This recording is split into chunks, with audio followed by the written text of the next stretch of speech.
What's up, everybody? I'm Anthony Sellers. I'm not Eric Jordan. That's Kelen Conley. He's filling in for Eric Jordan. And this is Browns in Our Blood. Before we get started, let's go ahead and just send it out to Eric Jordan, who is in LA. Welcome to Browns in Our Blood. I'm not in Morgantown this week. It's Thanksgiving. I'm out in Los Angeles. As you can see, beautiful 80-degree weather.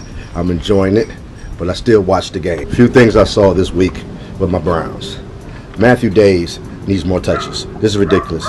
He's a playmaker. He needs more touches. Get him more touches. In fact, why is he returning punts? You got Jabril Peppers back there, and I'm going to deal with that later. But get him back there touching punts and get him in the offense. He's a playmaker. Speaking of Jabril Peppers, I'm not sure Jabril Peppers can execute at this level. I'm just not. I'm not sold on it yet. We'll see a lot in year two because he definitely deserves year two. And I'm not saying nothing rash right now. But the game might be a little too fast for him. A lot of you guys call it. Anthony last week called it against the Jacksonville Jaguars. It was going to be a low-scoring game, which means our defense showed up. And I think that's awesome. Defense really looked good, really good, especially if we could have got those two fumbles. The one Westbrook fumbled and the one T.J. Yeldon fumbled. And also that fumble by Yeldon was caused by Schubert. Schubert is that dude. I say you resign. I say you give him an extension right now. I think we got a glimpse of what you was trying to build. It was the second quarter drive. The pass to Corey Coleman, the Kaiser run, and the TD pass to Duke. That was a hell of a drive. And if we can get that to be a consistent thing, that's Hugh's offense. I see his vision. I see what he's trying to do. I was back on board the Hugh train last week. I'm really back on board the Hugh train because I saw some great things. Jacksonville defense is really, really good. And the fact that we had some success on it, that says a lot. That says a lot. And that just shows you Kaiser, when he does run the ball, can't really scheme for it. So we need more of that. I like the direction of it. Corey Coleman looked good. Corey Coleman looked really good. And Josh started practicing with the team, started practicing with the QBs yesterday. Exciting times are coming, guys.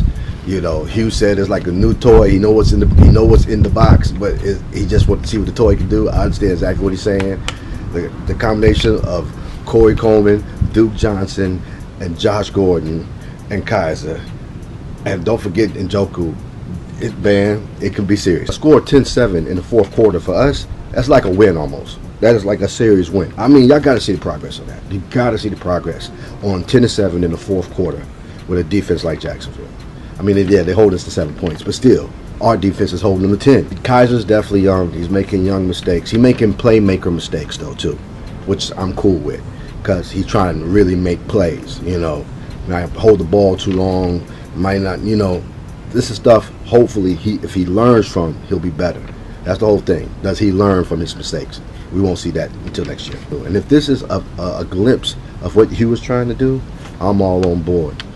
Let's get into it, as y'all always say. Yeah, let's get into it. So you went to the game. Yeah. You took my thunder. Thoughts on the Jacksonville game that you were at? That was aggravating. And yes, I was at that game, and it was very, very, very aggravating to watch. Man got all spurred a moment. He's like, going to Cleveland. I did. It was worth it. I had fun. It was definitely worth to get out of Morgantown. Mm-hmm. Overall thoughts, though. You won with MI. Shout out to MI. You go ahead with your overall thoughts. I'm sorry. I remember seeing earlier last week that Greg Williams said, let's make it a slugfest. And that's pretty much what it was. It was a slugfest, the defensive struggle. And I personally liked seeing that aspect of it. I was just really aggravated with the offense and how they were unable to move the ball. Then again, they were going up against the best defense. That is a little bit that kind of is a good thing that they're going against the best defense in the league. But I'm mad. I'm not Eric mad, but I wasn't able to watch the game on TV, so I was just kind of following along on Twitter. And this is another winnable game, man. And they were right there. I mean, it was 10-7 in halftime. Was it 10-7 or a third quarter? But, I mean, they were right behind them the whole game. And they just didn't execute. I think they held Fournette in check. Yeah, he had over 100 yards, but you know what? He didn't get in the end zone. Right, and that's important. They held him in check. Bortles had his most Bortles-like game. I mean, he threw a touchdown. He didn't throw 2 interceptions like Kaiser did, but still, that might have been the difference. He didn't turn the ball over. Yeah, that was the difference. Jacksonville all the turnovers held you guys to 4 yards in the first quarter. That's just stupid. Our offense didn't hardly have the ball any. Same problem that they had against the Vikings, huh? Time of possession of that game, Jacksonville, 36 minutes, 55 seconds. Cleveland, 23 minutes and 5 seconds. Yeah, that's huge. I man. mean, yeah, it made a huge one difference. Of my At one point in the second half, too, there was, it was nearly 2-1. I think it was towards the end of the third quarter, it was almost 2-1 on time of possession. Quite honestly, the defense was in a bad spot most of the game. How did Kaiser look in person? Since the last time you saw him was when we went to training camp. I liked him. I thought he did all right. I mean, look-wise, obviously, you can't turn the ball over. 2 interceptions, you can't have those. And the fumbles, they were momentum killers. Huge momentum killers. Yeah, I have down here that, on that drive where it was 13-7 and they were driving towards the end zone, and then he had that bad throw on first down, and then second down Coleman dropped the ball, and then third down is where he took that strip sack. And I was watching the plays this afternoon, and I understand he was trying to make a play, but at the same time he kind of felt the pressure where he should just brought the ball down and taken the sack, I think. And I think him realizing that, and the same thing with that last fumble that Jacksonville scored on, he was again looking to make the pass, and he wasn't aware of his pocket anymore. Obviously he's got a lot going on, but you should know there's 2 dudes behind you, and you're holding the ball out here, getting ready to throw it, and he just has to have a better presence of mind in the pocket. I feel like that was a drive that could have been his first big NFL moment, and it just wasn't coming together for him. Yeah. So a couple other things that I noticed as I was researching. Deshaun is officially starting the rest of the season. Yeah, I watched that interview. Hugh Jackson said he wants to see what he has in him. And I agree as well, because we didn't agree when Hogan was in earlier this season, or when Kessler started. I felt like it was really an opportunity missed for Deshaun. So the fact that Deshaun has that confidence going forward, I think is going to be a huge difference. Hopefully a huge difference for you guys in the next 6 games you got. Yeah, I think it'll ease some mind and stuff. Hopefully he can not listen to the outside noise, the media and stuff like that. Just I hope he can ignore that and find a way to improve these final 6 games. Yeah, the one thing I did take away again from the Browns game is it was, like I said, it was a winnable game. And the fact that y'all stay in winnable games means you're eventually going to win one of these things. Yeah. At some point, it's got to fall our way. Yeah. At some point, they got to take it to make it fall their way. But at some point, it's got to happen. It's going to happen. I got my rally bandanas on. I see that. I didn't have any brown or orange. So the impact of Emmanuel Ogbah's injury. Ogbah's injury is really hurtful because the Browns cannot get off the field, as you just said, by the time of possession. And they need to get their defense some rest. And when you lose somebody like Ogbah, who is one of the best pass rushers on your defense right now, it's just another blow in a long season is what it is, man.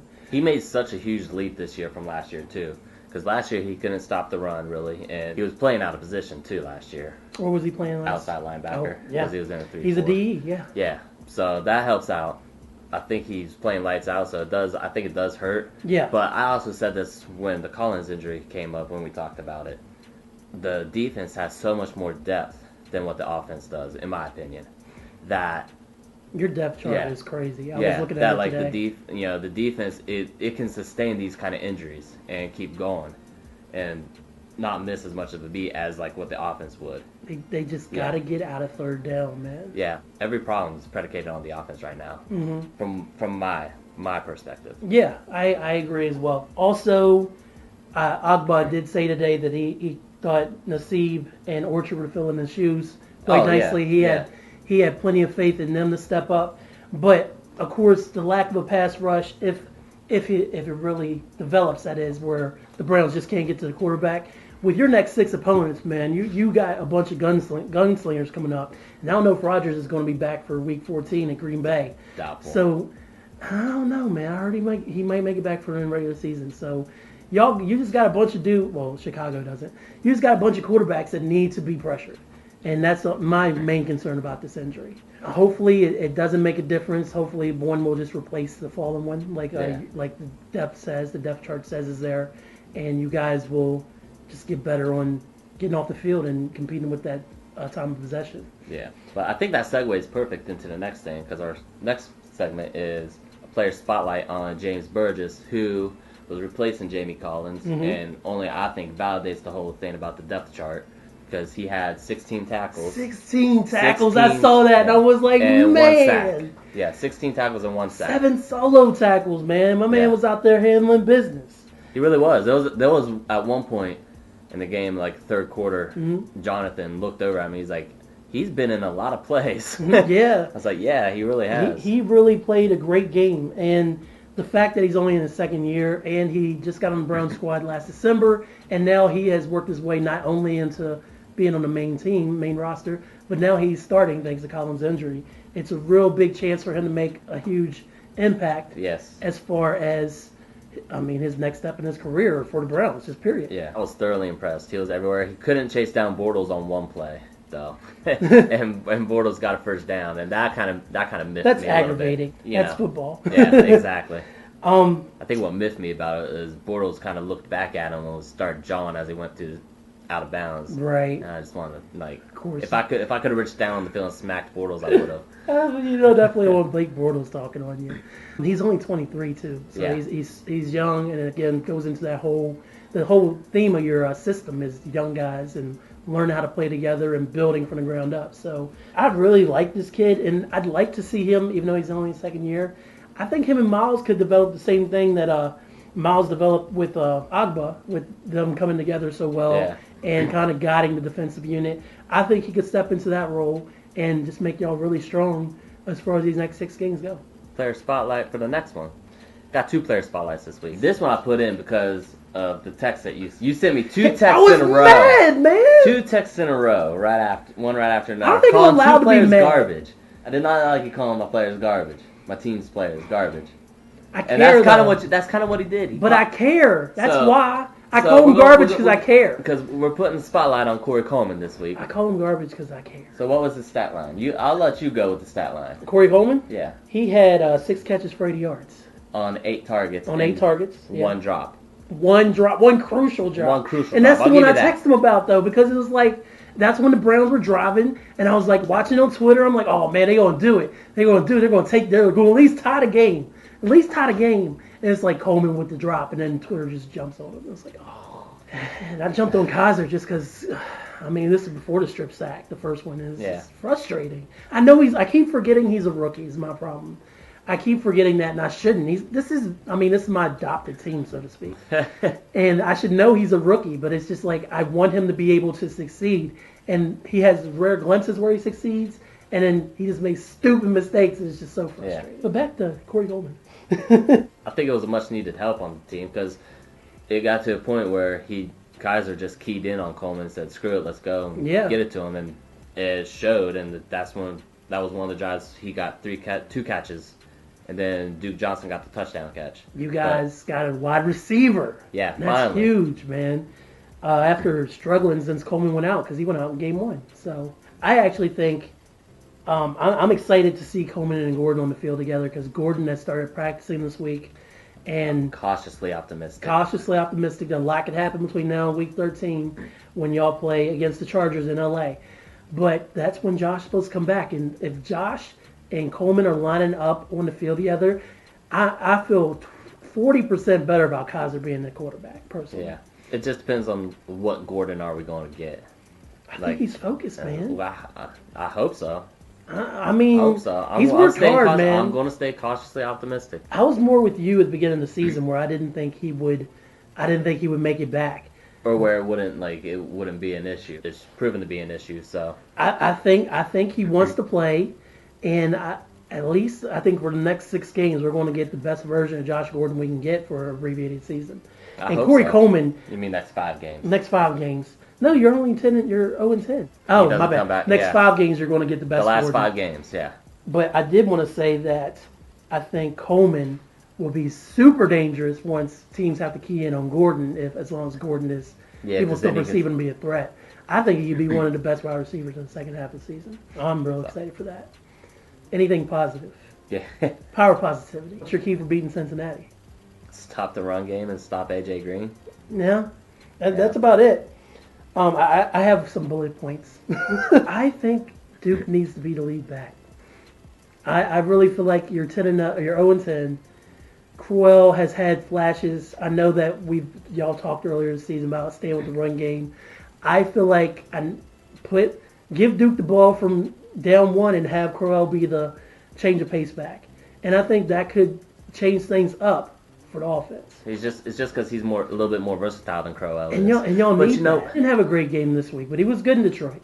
Yeah, he's had. I mean, and against the Vikings. When he's had opportunities, he's done well with them overall. Except for this week against Jacksonville, one of the best defenses. One of the best defenses. One of the best front fours that we're going to face. Jacksonville, they traded for Marcel Darius, who is known as a run stopper, and that really solidified their defense. Every other spot. I'm not blaming Crow specifically for the last game. I get the last game, but I just feel like if you're going to shake up anything, let's get Duke out there more and have Duke more involved, because I just feel like that more can happen when Duke has the ball. And you're 0-10. Why not? I want a power game. I want a power run game. Yeah. And I think Crowell gives a better chance to be a power run than what Duke Johnson does. Crowell just is more run it down and take the hit first. Yeah, he's a grinder. Yeah, absolutely. Yeah, whereas Johnson's more more shifty, more like Edgerrin James type. I'm not saying he is Edgerrin James, right? But Duke reminds me of Fred Jackson. Actually, is who I could best describe Duke as, and I just feel like y'all need a little Fred Jackson action. Hey, Fred Jackson, you want to come play a couple games? Also, one of my keys was keep Cincinnati backfield quiet. Mixon and Bernard didn't do much last week in the Cincinnati game. So if y'all the defense keeps stopping the run, that is going to make Dalton pass more. And then you just got to contain AJ, man. Is the main thing, because he didn't do too crazy against you last time, but he did get 5 catches and 63 yards and a touchdown when y'all faced off in October. It was a touchdown that hurt us. Yeah. It was an early touchdown, and then it was just kind of a landslide from there. Yeah. Mm-hmm. Limit mistakes, which goes back to Deshaun. More in tune, yeah. Yeah, that's all, man. Like, you see the flashes. We just need Deshaun to make better decisions. And then the last one, play all 4 quarters, man. Mm-hmm. If the Browns play a complete game, y'all going to win. Complete game, all 3 facets. Mm-hmm. Most importantly, offense. Mm-hmm. Got a good feeling this week. 1-10, here we come. You can join the FanDuel Fantasy League. The link is in the description down below here. You can join. There's 6 spots every week. $2 fee to get in. And they're going to be a belt. There's supposed to be a belt. And right now, I am in number 1. I want to get this belt. Fantasy Football Bosses is a podcast by this guy and our friend and Eric's rival, Gary Wolf. It's every Thursday. You can find that on Hyphen Podcast Group. And you can find that at hyphenpodcastgroup.wordpress.com or anywhere podcasts are sold, like iTunes and Stitcher. It's not going to be on this week, though, because this Thanksgiving! Yes. Sorry. Enjoy it with your families. It's Thanksgiving! You can find Browns in Our Blood on YouTube, on Monstalung Soundvizion. That is the home of Browns in Our Blood. And then you can also find Browns in Our Blood on Monstalung's Facebook page or on the Hyphen Podcast Group Facebook page. And it's every Wednesday. You can join Anthony and Eric as they root for the Brownies till the day they die. And I sometimes pop in like I am right now. Yeah, thanks for popping in. No problem. I appreciate you letting me pop in. Yeah. I hope I didn't disappoint. That's our show for today. Make sure you check us out next week. I will be back in the co-hosting chair as Eric will still be out of town. And I'm not Anthony Sellers. I'm Anthony Sellers, and that's Kelen Conley. Eric Jordan's in L.A. Have fun in L.A., Eric. Yeah, man. And this is Browns in Our Blood. Gotta get a win, guys. 1-10. Just one. 1-10. Here we go, Brownies. Here we go. Hoo, hoo. Hey, I got to do it.